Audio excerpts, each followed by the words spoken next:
Laas week het ons gesels oor Christus is groter as Moses. Moses was in die huis, Moses was 'n diensknegt gewees, Christus is oor die huis. Christus is meer van alles. Goed, en vanmôre gaan ons aan met hierdie gedeelte. Dit is wonderlik as jy nou saam met ons deur die Hebreers gewerk het, hoe die skrywer van die Hebreers vir jou 'n ongelooflike klomp waarheid gee en dan op 'n stadium sê hy vir jou, daarom pas op, daarom luister, daarom gee ag op dit wat jy gehoor het. En daarom is dit wonderlik as ons in hierdie gedeeltes kyk en ons sien wie Christus is en hoe hy uitgebeeld word om daarna te kyk en te sê hoe wonderlik is dit en dan vir mekaar te sê wat vra dit nou van my lewe.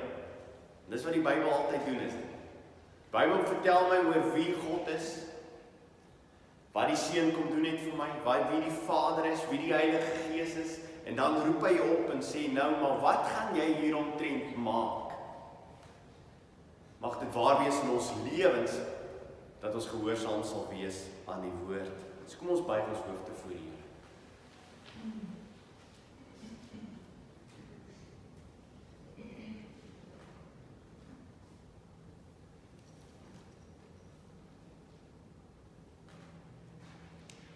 Here, ons bely vanmôre dat ons maar mense is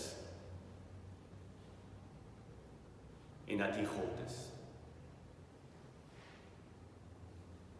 En dat ons kennis maar gebreke en gebrekkig is, maar Here, dat U alles weet. En daarom, Here, kan ons nooit op hierdie stadium in ons lewens kom waar ons dink ons kan vir U beginne voorskryf. Maar Here, dat ons absoluut in nederigheid elke keer na U woord toe sal kom en sê, Here, U weet die beste. En dat ons elke keer ons knie voor U sal buig. Here, ons besef die grootste gevaar van ons as mens is dat ons vir U sal gebruik as net nog 'n diensknegt in ons lewens.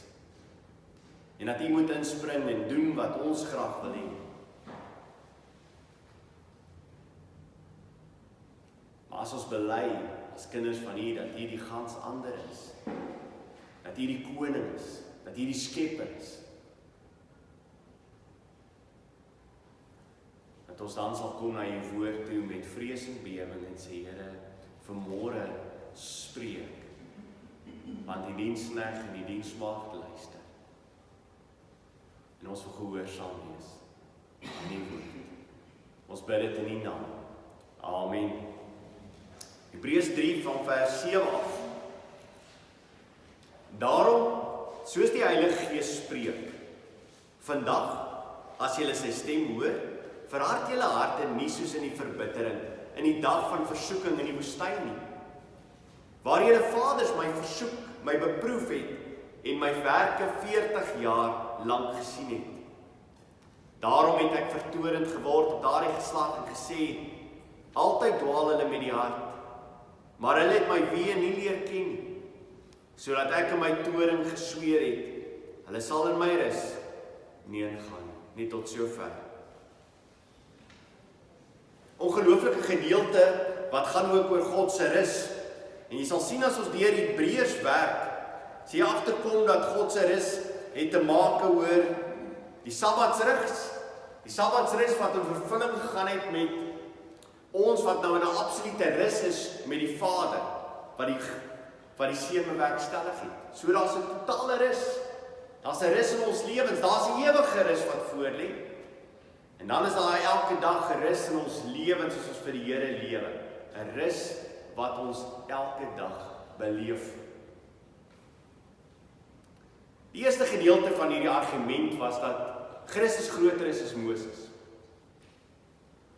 En nou kom hy en hy vat hierdie argument wat hy gemaak het en dinge wat hy gesê het oor wie Moses was en wie Christus is en dat Christus soveel groter is.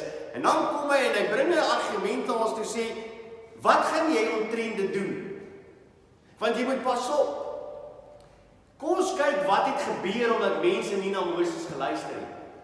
Wat het gebeur omdat toe God 'n boodskap gestuur het en mense het nie gehoor gegee toe Moses gepraat het. Wat het gebeur met hulle? Want onthou, die een wat voor julle staan, die een wat vir julle verkondig het, is groter as wat Moses is.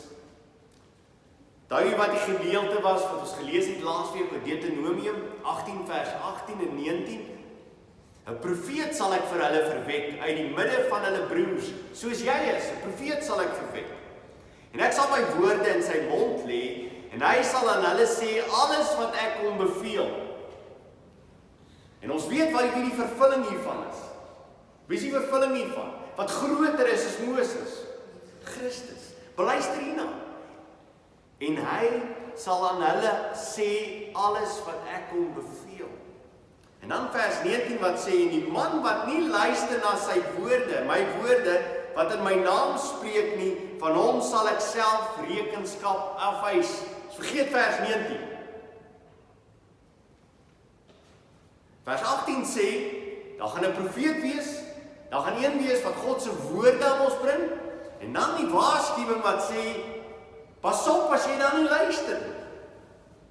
Pas op as jy nie luister na God se woorde nie.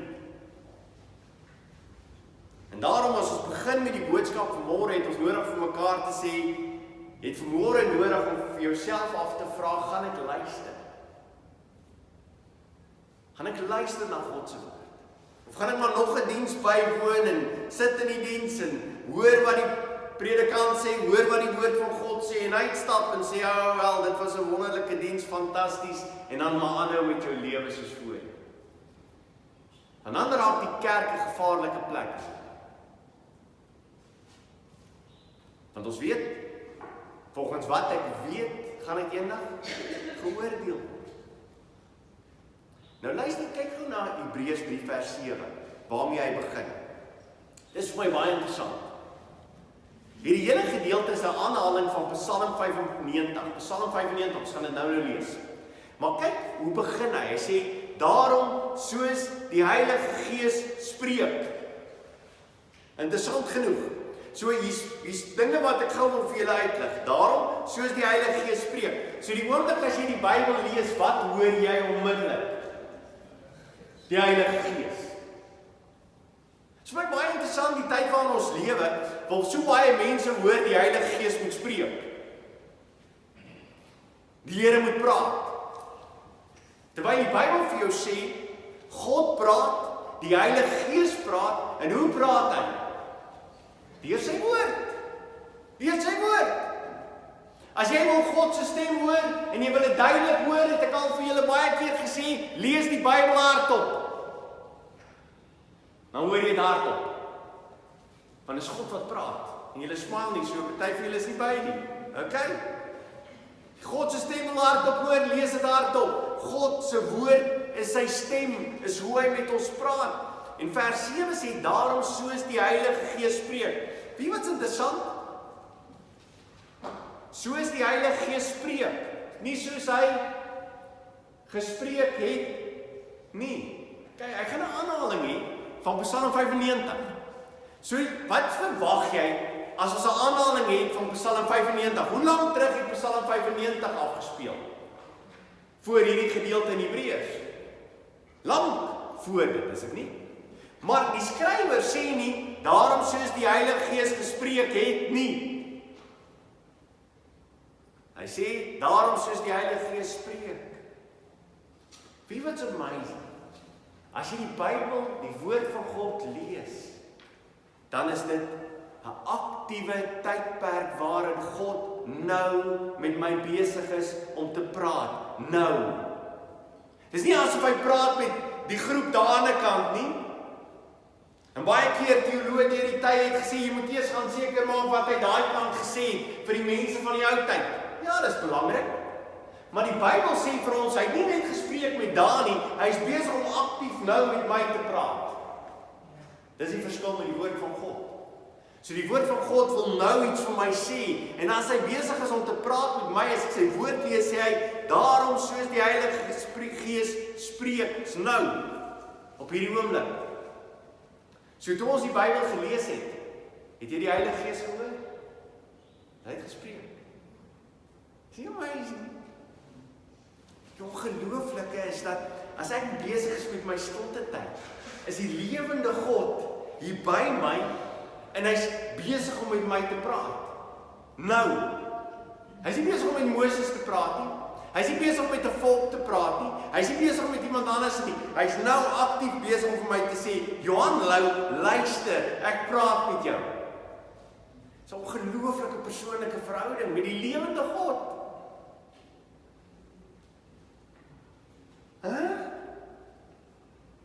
Wat meer het jy nodig in jou lewe? Die lewende God wat met jou wil praat, en die Bybel sê vir ons, die Heilige Gees is besig om te spreek. Ek wil 'n paar gedeeltes gou lees, amazing gedeeltes in die Bybel. 1 Petrus 1 vers 12.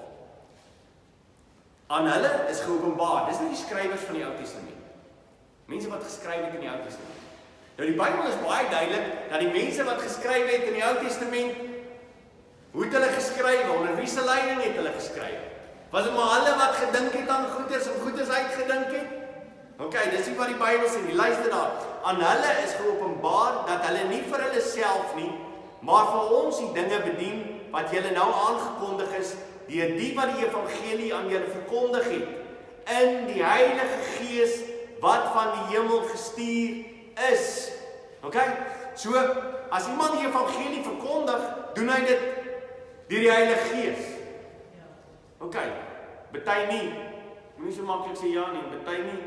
Daarom moet ons altyd teruggaan na die woord toe. Is dit die woord wat besig is om te spreek? Want die Heilige Gees is die een wat die woord spreek tot ons. Dinge waarin die engele begeerig is om te sien. En dan vers 21 van 2 Petrus 1, wat sê, want geen profesie is ooit deur die wil van 'n mens voortgebring nie. Dis baie belangrik.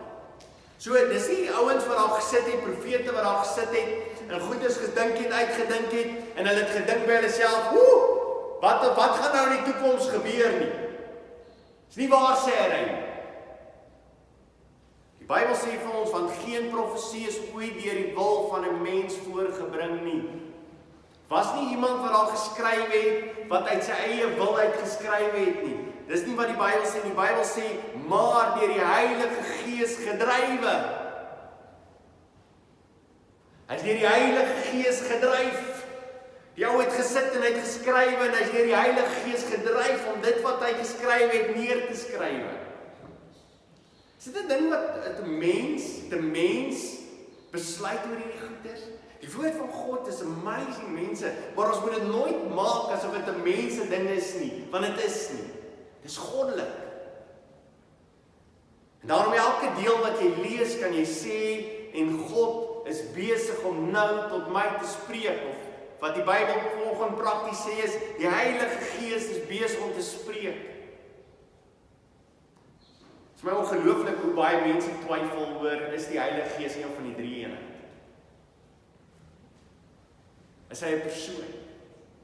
Wat in hierdie gedeelte sal vir jou vertel dat hy 'n persoon is en dat hy deel is van die drie eenheid? Hy spreek. Hy spreek. En wat spreek hy? Die woord. En wat is die woord? Dis God se woord. Is hy die drie eenheid? Ja, absoluut. Ek gaan na die tyd vir jou help. Kom ons gaan na die tyd, asseblief. Kom ons hou by hierdie gedeelte, anders gaan ons van die pad afgaan. So, die Heilige Gees praat met ons, en hoe praat hy met ons? Deur die woord. Dan is verwonderlik vir my, in die Ou Testamentiese mense het net nie geluister na die Gees nie. En daarom as Stefanus voor die raad verskyn, dan vertel hy dit vir hulle. Hy besig om vir hulle te vertel al die dinge wat in die Bybel gebeur het, in die Ou Testament gebeur het, hoe God saam met die volk gestap het. En jy wonder by jouself, waarmee is Stefanus besig? Wat wil hy vir hulle sê? Luister waarmee eindig hy. Hy sê vir hulle in Handelinge 7 vers 51. Julle hardnekkig is en onbesneden is van hart en ore. Julle weerstaan altyd die Heilige Gees. Net soos julle Vader, so ook julle. Julle weerstaan altyd die Heilige Gees. So die oomblik, as ek nie luister na die woord van God nie, wees ek besig om te weerstaan. Die Heilige Gees. Dit is my wonderlik as Jesus met die disippels praat, dan vertel hy vir hulle in hoofstuk 14, vertel hy vir hulle dat hy gaan weg. Hy gaan nie meer by hulle wees nie. En luister wat sê hy vir hulle in Johannes 14 vers 25 en 26. Dit het ek tot julle gespreek, terwyl ek by julle bly. Maar die Trooster, die Heilige Gees, wat die Vader in my naam sal stuur, hy sal julle alles leer en sal julle herinner aan alles wat ek vir julle gesê het.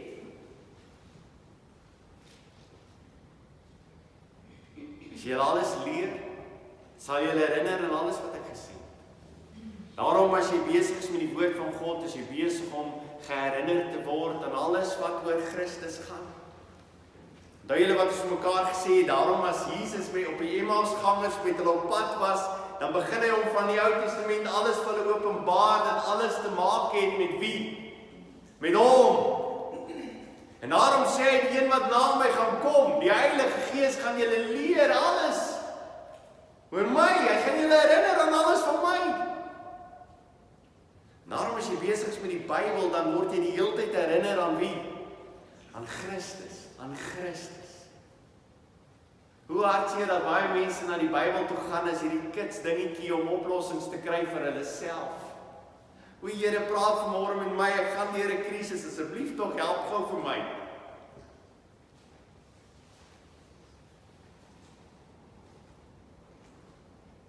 In plaas daarvan, Here, ek wil U stem hoor vanmôre. Want ek wil U beter leer ken. As niks meer wat my behaag in my lewe as om vir U te leer ken. Paulus skryf aan die Korintiër gemeente en hy sê vir hulle in 1 Korintiërs 2 vers 13.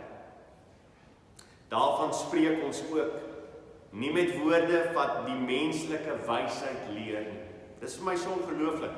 As elke keer as ek besig is met die Bybel te lees, dan weet ek, menslike wysheid gaan nie met dit saamstem. Die geleerdes van ons tyd gaan nie daarmee saamstem. Want dit wat die Bybel ons leer is nie volgens die menslike wysheid nie. Is nie volgens dit nie.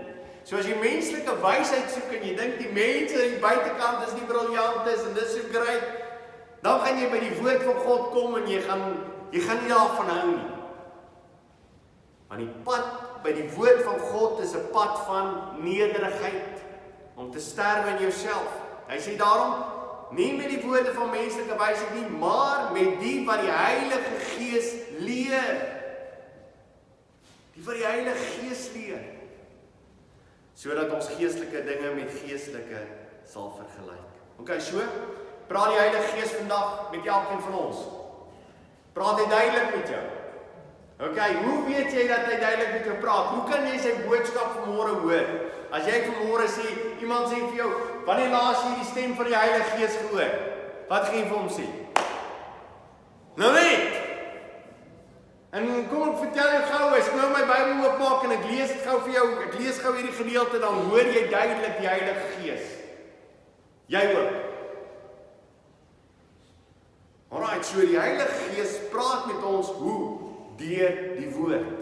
Elke keer as ons die woord lees, is dit nie 'n ding wat daar ver in die verlede plaasgevind het nie. Dis iets wat nou die Heilige Gees nou vir my wil sê.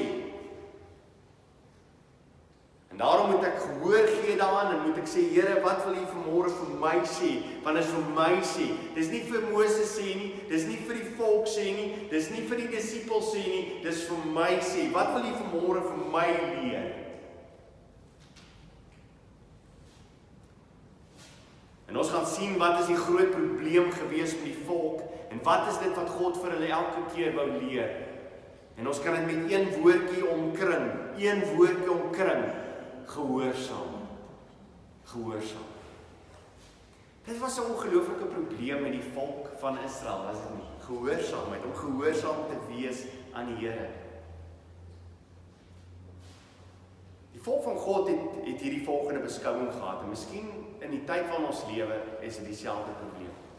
Die volk van God het die volgende gehad, hulle het hierdie idee gehad, dis alles great dat die Here ons nou uit die Egipte uitgevat het. Ons was slawe daar in Egipte gewees en is alles great dat die Here daar ons gevat het. Maar dis wonderlik, want die Here het ons daai bevry. Maar dit sal tog goed wees, as die Here maar net aanhou, om in my behoeftes te voorsien. As hy maar net in my behoeftes voorsien. As hy net elke keer wil doen, dit wat ek graag wil hê hy moet doen. Die slawerny se bevryding was great geweest, maar die oomblik, as die Here nou nie weer doen wat ek wil hê hy moet doen nie, dan sal dit beter wees dat ek liewes maar 'n slaaf is. Kospotte van die goud, vleispot, lekker. Dis nie baie keer hoe ons die Here dien nie. Dit is wonderlik, Here, dat U vir my verlos het, en wat het ons gehoor in die einde van hoofstuk 2 van Hebreers? Hy het vir ons versoening kom doen. Is dit ongelooflik dat hy versoening gedoen het? Absoluut, want deur sy versoening het ons nou absolute vrede met die Vader, deurdat hy die prys betaal het, deur die wraak van God wat op hom gekom het, is ons nou vry. Is dit die amazingste boodskap? Absoluut. Maar wat het gebeur met Israel? Israel is deur die ongelooflikste dinge in hulle lewens, en hulle het vryheid gekry van slawerny, en hulle is deur die ongelooflike rivier wat oopgemaak het, en hulle die see wat oopgemaak het, hulle het al hierdie goedes beleef, en nadat hulle dit beleef het, wat gebeur met hulle? Nou murmureer. En julle wat hier sit, weet niks van murmureer. Alles wat die Here doen in jou lewe, is jy net 'n great hoor. Want al wat vir jou wonderlik is, dat die Here jou versoen het. As hy net jou versoen het aan die kruis, en hy het net vir jou gesterf aan die kruis, dan is dit genoegsaam om die res van jou lewe deur hel te gaan en die Here te prys.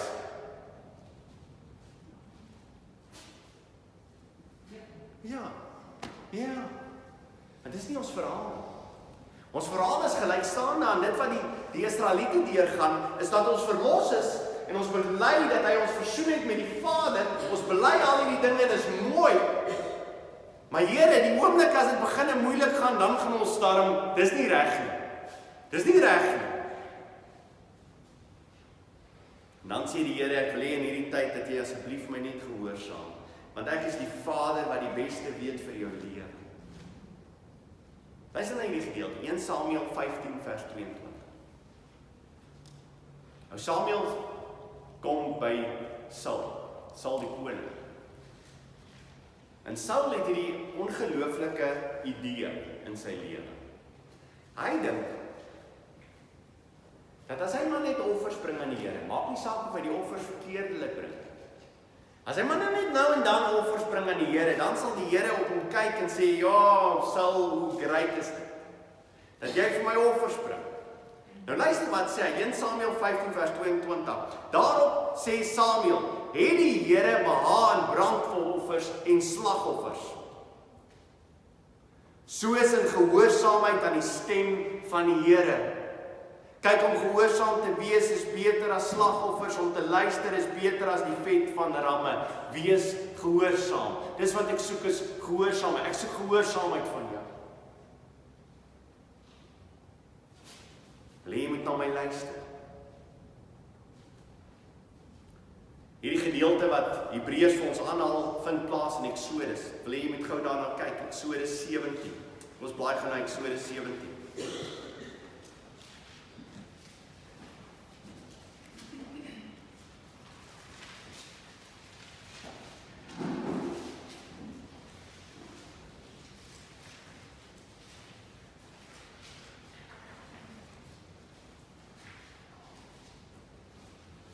Ek wil net vir julle inbring in hierdie verhaal en net voor hoofstuk 17 het God vir hulle manna gegee.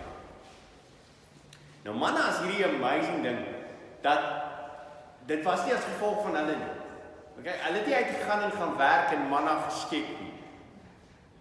Manna is iets wat God vir hulle gegee terwyl hulle in die woestyn was. En elke oggend as hulle uitgegaan het hulle manna gekry.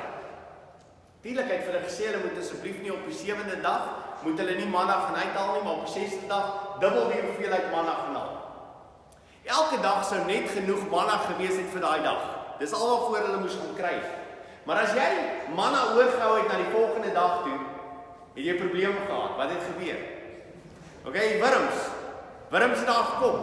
Maar die amazingste is die Saterdag as jy dubbel ingesamel het, die Sondag het geen wurms het geëet nie. Dis amazing, is dit nie?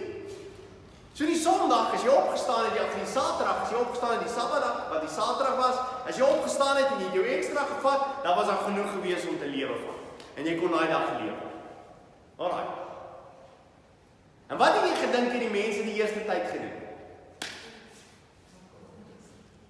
Hulle het hulle ingesaam. Massas. Want net nou. Net nou sorg die Here nie vir môre nie. Het jy daai probleem al gehad? Net nou is die moeilikheid môre. Dis alles goed en wel, die Here het my vandag gehelp. Weet wat gebeur met die disippels? Dit is my so ongelooflik, die disippels is 'n voorbeeld. Die Here sê, hier is broodvermeerdering. 5000 mense en die Here vermeerder die brood. En die disippels deel uit. En hulle tel 12 maandjies op. En die volgende dag sê die Here, ja, toe hulle weer was, en daar was mense wat honger gehad het, sê die Here, hoorie so, ek gaan vir hulle kos gee. 5 brode, en hulle deel het tussen die mense en 'n paar visse. En 4000 mans alleen, hulle kry kos. En hulle maak by mekaar, hoeveel maandjies vol? 7. En dan klim die disippels op die boot, julle ken die verhaal. Klim die disippels op die boot, en dan gaan hulle, en die Here sê, pas op vir die suurdeeg van die fariseërs en die skrifgeleerdes. Is omdat ons die brood saamgebring het nie. Die Here sê, wat verstaan julle nie? En dis dieselfde met hierdie ouens. Die Here het vir hulle nou net voorsien. Hy gee vir hulle brood, 'n amazing ding wat hy vir hulle voorsien het. Nou kom ons by hoofstuk 17. So jy is by my. Wat nou gaan gebeur? Kom ons gaan nou hoofstuk 17. Jy verwag nou 'n volk wat voorsien is van manna. Hier's 'n volk wat magtig is in geloof. Hulle vertrou die Here. Ja, ok, Eksodus 17 vers 1. Daarop het die hele vergadering van die kinders van Israel volgens die bevel van die Here van plek tot plek uit die woestyn sin getrek en laar opgeslaan in Rafidim. So op wie se bevel het hulle getrek? Op God se bevel. Okay? Baie mense trek op hulle eie bevel, doen dinge op hulle eie bevel. Hulle doen dinge soos hulle dit wil doen. En dan moet jy asseblief tog nie sê die Here het my hier gebring nie.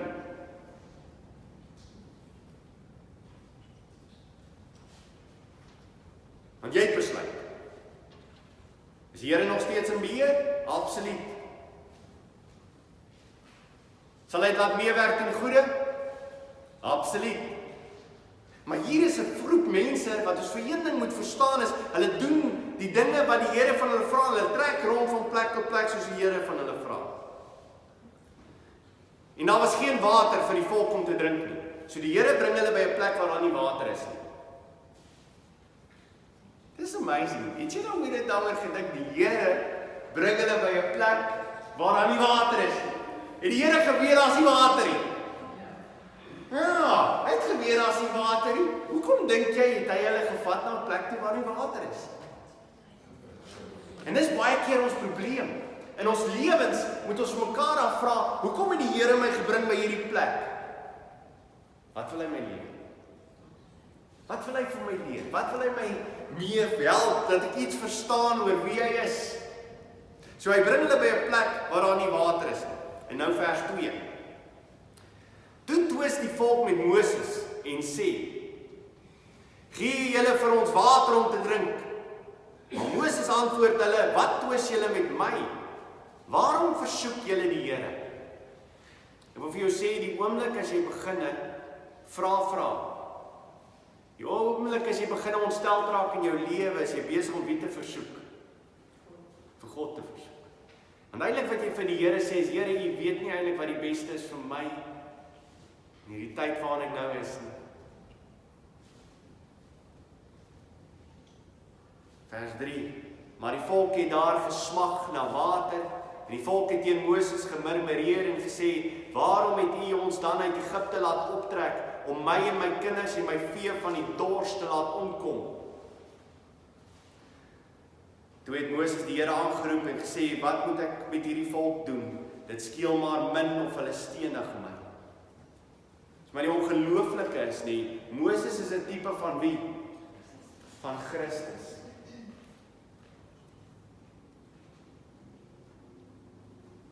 Die volk, die Joodse volk, wat in die tyd van Jesus geleef het. Solank as wat hy vir hulle voorsien het, van die brood en die genesing, wat het hulle gedoen? Hulle het hom gevolg.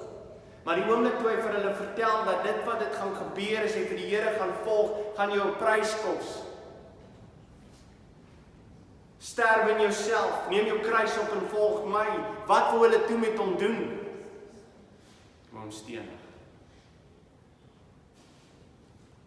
Sien, ons hou nie daarvan dat God is. Ons hou nie daarvan dat hy die een is wat sê hoe die dinge moet plaasvind nie. Dit wil eintlik vir ons sê die hele tyd is ons probleem, en ons probleem ontstaan alreeds in die tuin. Ons probleem is ons wil God wees. En ons wil hê dat Christus en God in ons diens moet staan. En as hy maar net doen wat ek wil hê hy moet doen. En dan word hierdie gedeelte aangehaal in Psalm 95. Kom ons kyk na Psalm 95. Psalm 95.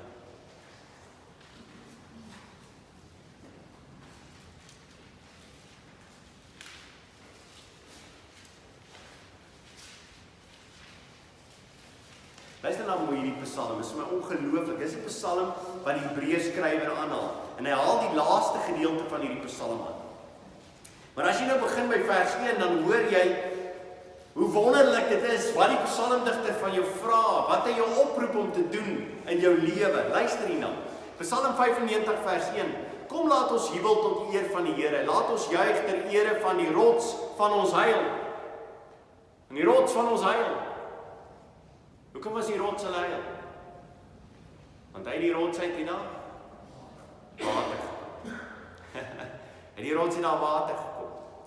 Vers 2, laat ons sy aangesig tegemoet gaan met lofsange om toejuig, want die Here is 'n groot God, ja, 'n groot koning, bo al die gode. Hy's 'n groot God, hy's 'n groot koning. En wie se hand die diepste plekke van die aarde is, en die toppe van die berge is syne, aan wie die see behoort wat hy self gemaak het, en die droë land wat sy hande geformeer het. Kom laat ons aanbid en neerbuk, laat ons kniel voor die Here wat ons gemaak het. Want hy is ons God, en ons is die volk van sy weide en die skape van sy hand. Ag, as julle vandag maar na sy stem wou luister. Hier begin ons, Hebreers se aanhaling. As julle vandag maar na sy stem wou luister. Verhard julle harte nie soos by Meriba, soos die dag van Masa in die woestyn nie, waar julle vaders my versoek het, my beproef het, alhoewel hulle my werk gesien het. Alhoewel hulle my werk gesien het. Alhoewel hulle gesien het alles wat ek gedoen het. 40 jaar het ek 'n afkeer gehad om hierdie geslag en gesê, hulle is 'n volk met 'n dwaalende hart en hulle ken my weë nie, sodat ek in my toring gesweer het, waarlik hulle sal in my rus nie ingaan nie. Vir my interessant oor hierdie gedeelte is dat die skrywer verder gaan as die verhaal. Hy lig die verhaal uit. En dan gaan die psalmdigter en hy sê, maar dis nie eintlik net hierdie verhaal nie. Dit was 'n hele tydperk gewees waar 'n volk gewandel het, maar altyd gekla het. Hulle was nooit tevrede nie. En die psalm maak jou geskok oor die getrouheid van God en die ongetrouheid, die ontrouheid van die volk. Hoe hulle nooit wou luister. Nog 'n psalm wat dit beskryf is, Psalm 78 vers 40. Hy sê, hoe dikwels was hulle wederstrewig teen hom in die woestyn, het hulle hom gegrief in die wildernis. Hoe dikwels het dit nie plaasgevind. Paulus gebruik hierdie verhale uit die Ou Testament uit en hy waarsku ons. Hy sê vir ons in Korintiërs, skryf vir die gemeente, hy sê, en laat ons Christus nie versoek, soos ook sommige van hulle gedoen het, en hulle deur slange omgekom het nie. Tydperk in hulle lewens, en hulle wil nie die Here vertrou. En die Here stuur vir Moses en hy sê vir hulle moet gehoorsaam wees, hulle moet luister, en hulle wil nie luister nie. God maak nie soos hulle wil hê hy moet maak nie.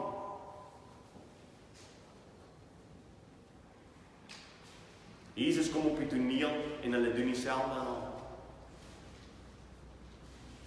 Hy maak nie soos hulle wil hê hy moet maak nie. Weet wat die grootste probleem wat die Here met hulle het? Hy sê ek het vir 40 jaar lank, het hulle my die hele tyd ervaar en gesien. Onthou nou, ons is besig met Hebreers. Hebreers het vir jou vertel dat wie het alles geskep? Dis God. Christus Jesus het alles geskep. Hy is in beheer van alles. Hy's groter as die engele. Hy's groter as Moses. Hy's die een wat versoening kom doen. Kan jy sien al die werke wat Christus gedoen het, sê die Heilige Gees vanmôre. Kan jy sien wat het Christus alles kom doen vir jou? Ken jy sy weë? Dis die tragiese van hierdie volk. Hierdie volk het alles gesien, maar hulle het nooit geweet wat vir God behaag het. Hulle het hom nooit gebehaag in hulle lewens nie, want hulle het nooit sy weë bestudeer nie.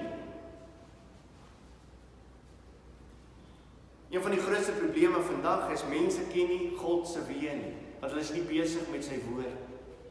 En omdat hulle nie besig is met sy woord nie, verstaan hulle nie sy weë nie, weet hulle nie hoe werk hy met ons nie. Wie is hy? Wat kom doen hy? Wat wil hy hê in ons lewens?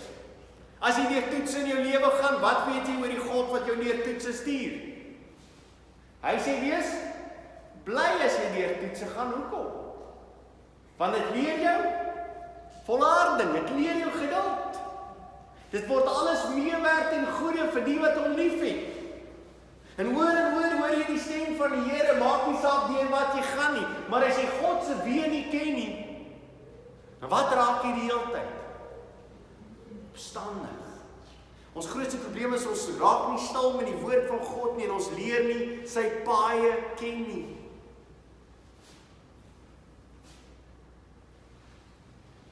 En daarom is ons onvergenoegd in ons eie lewens. Daarom is ons soos die volk.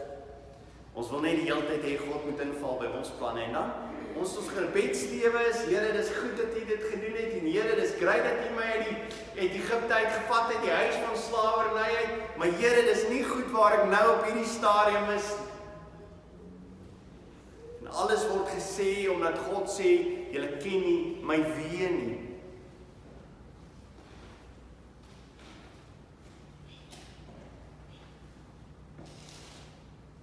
As die 12 verspieders terugkom, dan is 2 van hulle vertel die wonderlike verhaal. 2 van hulle kom terug met opgewondenheid in hulle harte. En dit is interessant as jy die Hebreers gaan lees van Caleb. Caleb kom terug na die volk toe en 'n vrye vertaling van Caleb se woorde is, hy sê, daai mense, hulle is soos brood. En vandag sê jy nie ou se brood nie, maar Caleb het gesê hulle is soos brood. Dit beteken net, mense, hierdie ouens kan ons so maklik op eet. Asseblief, hulle is niks. Nou wie het Caleb gekyk, toe hulle teruggekom het, hulle het hierdie wingerdstok op hulle gehad, wat so massief was, en hulle sê die mense is groot. Hulle is reuse. Wat dink jy het Caleb gekyk, toe hy deur het gestap het, hy en Joshua? Wat het hulle gesien, wat die res nie gesien het? Hulle het God gesien. En die hele tyd het hulle vir hulle self gesê, hoe great is dit, dat God hierdie plek vir ons gaan gee. Hoe great is dit, dat ons niks verdien het nie, en dat nog steeds God dit vir ons gee. Hoe wonderlik is dit. En die res het gestap en gesê, ons moet hierdie ouens fight.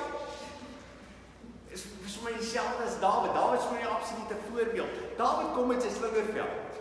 En hierdie ou staan met sy spies en alles, hy's 'n groot man, ou Goliat, hè? En hy daag die leerskare uit en sê, "Daar iemand is wat jy my wil veg." Nou Dawid kyk om een kyk, en hy kyk vir God, en hy dink by homself, jy's mighty klein.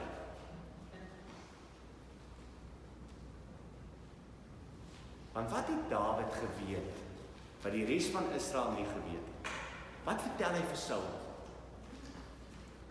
As jy baie keer was ek in die veld gewees, en dan was daar 'n beer, of 'n leeu. En dan het ek hulle doodgemaak. Hy kon terugkyk oor sy lewe, en hy kon sien hoe God met hom was, oor sy lewe. Dis een van ons probleme, is dit nie? Ons kyk nie na God se weë in my eie lewe nie, en hoe God in beheer is van alles in my lewe nie, en ek kan die Here vertrou. Hoekom? Want hy was in beheer. Hy is nog steeds in beheer. En maak nie saak wat gebeur in my lewe nie, maak nie saak wat plaasvind in my lewe nie, hy is in beheer, hy is goed. Hoekom weet ek hy is goed, selfs al het ek kanker? Want hy sê so. Hy sê so. En ek het hom leer ken as 'n God wat so is, wat in beheer is van alles, wat lief is vir my. Waar sien ek dit? Aan die kruis. Hoe meer ek sy weer leer ken, hoe meer is daar 'n ongelooflike vrede in my lewe. En dis waarby die Hebreers skrywer gaan afsluit. Luister mooi waar gaan hy afsluit. Want dit is die probleem met die volk. Die volk het al hierdie goeders gehad wat God vir hulle bevry het van. Wat God vir hulle gewys het dat hy in beheer is van hulle lewens. En dan kom hulle aan die einde van hulle lewens en wat vind ons met hierdie ou volkie? Wat gebeur met hulle? God sê vir hulle, nadat hy vir hulle so lank saam met hulle gestap het, sê God vir hulle sal nie in sy land ingaan nie. Vers 11. Sodat ek, omdat hy vers net voor dit sê, maar hulle het my weer nie leer ken nie, hulle het nie geluister na my nie, hulle het nie gegroei in wie ek is nie, sodat ek in my toring gesweer het, hulle sal in my rus nie ingaan nie. Dis die waarskuwing. Die waarskuwing is, jy sal in sy rus nie ingaan nie.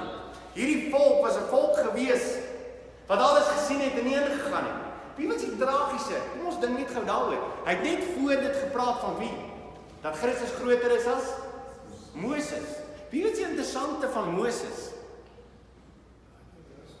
Hy het ook nie in die rus. Hy het ook nie in die rus. Wat was Moses se probleem? Die volk het hom so ontstel en so kwaad gemaak oor hulle sondes, dat Moses in plaas daarvan dat hy met die rots gaan praat het hy die rots geslaan. En as jy die beeld verstaan, ek wil dit weer vir julle herhaal, baie van julle weet dit, maar as jy die beeld verstaan, dat die rots is wie? Is Christus. En hoeveel keer sou die rots Christus geslaan word? Een keer, aan die kruis van Golgotha. En daarna sou hy vir ons die lewende water gebring het, soos wat ons deur hom praat. En Moses kom en hy spring in hierdie verhaal in, en die eerste keer slaan hy die rots. En God sê vir hom die tweede keer, jy moenie die rots nou slaan nie, nou praat jy met die rots. Maar Moses is so ontstel deur die ongehoorsaamheid van die mense, dat hy wat doen? Ongehoorsaam is.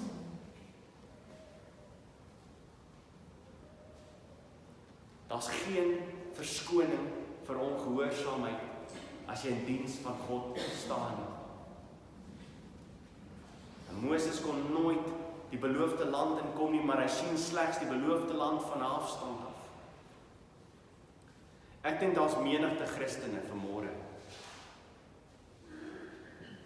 Want die rus is meer as net die finale rus in Christus. As hy weer kom en ons kom haal en ons gaan by hom wees. Die rus is meer as net die rus wat bewerkstellig is tussen Christus en die Vader in my lewe. Die oomblik as ek tot bekering kom. Dit gaan oor daai ongelooflike rus, maar daar's 'n ander ding van hierdie gedeelte wat ook op die rus is. As Jesus met die mense praat, dan sê hy vir hulle, kom na my toe. Matteus 11 vers 28. Kom na my toe, almal wat vermoeid en belas is, en ek sal julle rus gee. So daar's 'n derde rus. Ongelooflike vrede wat jy sal ervaar as jy wandel saam met die Here. En kom ek sê vir jou baie Christene vanmôre, ervaar nooit die rus van die Here nie. Omdat jy nie gehoorsaam is. Jy ken hom nie in sy weë nie. En daarom elke keer in jou lewe as jy deur 'n situasie gaan, omdat jy hom nie ken nie, steel daardie ding in jou lewe, steel jou rus en jou vrede.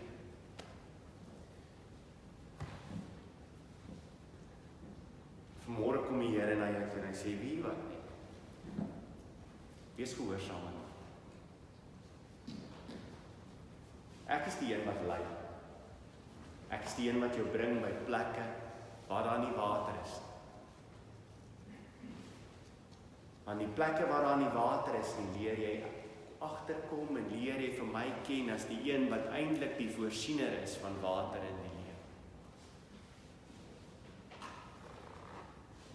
Dan maak dit nie meer saak of jy daar moet bly en jy moet op hierdie stadium deur 'n tydperk van dors gaan nie. Want dit is goed vir my. Maar hy sal my lei en hy sal met my die pad stap, want hy is die goeie herder.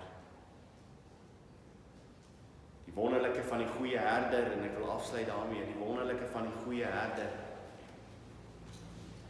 is Dawid as hy dit skryf, sê hy, die stok en die staf, die vertroos my. Ek het dit in die blok geskryf, dit is my mooi. Die stok en die staf, die vertroos my. Waarvoor was die stok en die staf? As die skapie besig is om weg te hardloop van die res af, het die staf gekom, net omgekeer. En dink jy 'n skapie hou daarvan as hy gekeer word en ingebring word? Syna. Maar hy sê, dit is my vertroosting, dat die stok my gaan terugbring, die staf gaan my terugbring. Die stok is natuurlik daar, nie net om die jakkalse weg te jaag, al hierdie goeders weg te jaag, maar is 'n beskerming vir my en my lewe. Die wonderlikste is, as jy deur toets in jou lewe gaan, en jy gaan deur plekke waar daar nie water is nie, is die Here met my besig met 'n proses van wat? Wat is hy besig om met my 'n proses aan te gaan? Dat ek in my lewe begin besef, Here, U is genoeg. U is genoeg. Here, ek soek niks anders oor U. En dan soos goeie skapies, blaar ons maar net voor, en ons geniet die plekke waar hy ons bring. Want maak saak waar hy my bring. Hy is die goeie herder. Amen. Kom ons buig ons hoofde.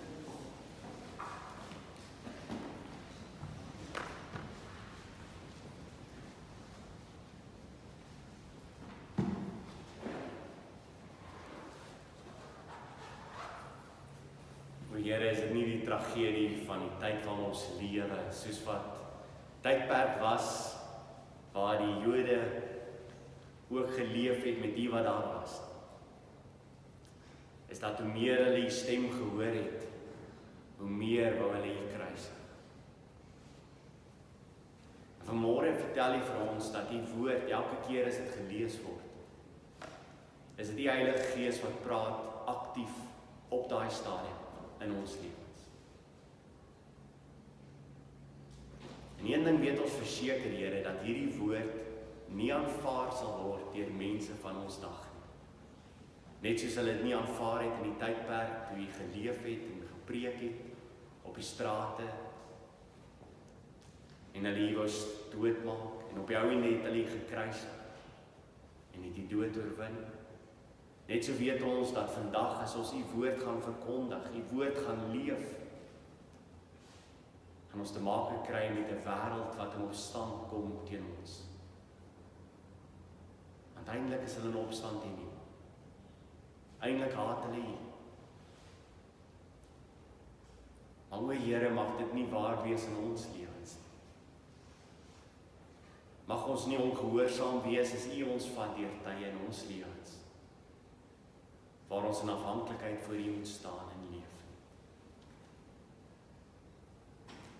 Dat ons in daai tye, soos elke dag van ons lewens, stil sal raak met die woord, en die Heilige Gees se stem sal hoor en sal luister. O Here, U is goed vir ons. U is in beheer van alles. En ja, Here, al het U net gesterf aan die kruis, en dit was dit, is dit meer as genoeg rede vir elkeen van ons om die res van ons lewens in eerbied en vrees voor U te wandel.